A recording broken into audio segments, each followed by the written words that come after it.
আসসালামু আলাইকুম সুপ্রিয় দর্শকবৃন্দ। আমি এখন আজকে একটা বিষয় নিয়ে আলোচনা করব, সেটা হচ্ছে রিমোটের এসি রিমোটের ফাংশন সম্পর্কে। এই একটা এসি রিমোট যেখানে আমরা দেখতে পাচ্ছি যে ফারেনহাইট মুডে আছে। তো আমরা এটাকে সেলসিয়াস মুডে কীভাবে নেব, এই বিষয়টা নিয়ে অনেকেই আমরা ভোগান্তির মধ্যে পড়ি। তো এটা সহজ সমাধান, এটা আমি স্মার্ট সলিউশনের মাধ্যমে আপনাদেরকে জানাবো।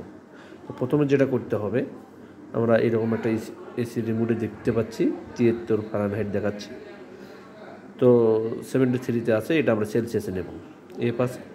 আচ্ছা, প্রথমে এটা আমরা অফ করে নেব। অফ করার পরে আমরা কি করব, রিমোটের ব্যাটারিটা খুলব। রিমোটের ব্যাটারি প্রথমে এটা কাভারটা আপনারা খুলে নেবেন। তো খোলার পরে আপনারা একটা জিনিস লক্ষ্য করবেন, সেটা হচ্ছে এইখানে দেখেন অন একটা নামে একটা সুইচ আছে। এটা অন করা যায়, অফ করা যায়। এই পাশে দিলে অফ হবে, ওই পাশে দিলে অন হবে। তো আমরা এটা এই পাশে দিয়ে দেবো, দেখেন। হ্যাঁ, যার পরে আমরা ব্যাটারি লাগাবো।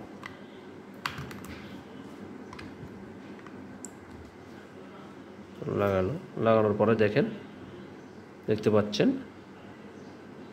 কি অটোমেটিক সেলসিয়াসে চলে গেছে। হ্যাঁ, তা এইটা আসলে মূলত রিমোটের ফারেনহাইট এবং সেলসিয়াসে কনভার্ট করার নিয়ম। ধন্যবাদ, সবাই ভালো থাকবেন। নিয়মিত এরকম ভিডিও পেতে আমার চ্যানেলটা ফলো করবেন। ধন্যবাদ, ভালো থাকবেন।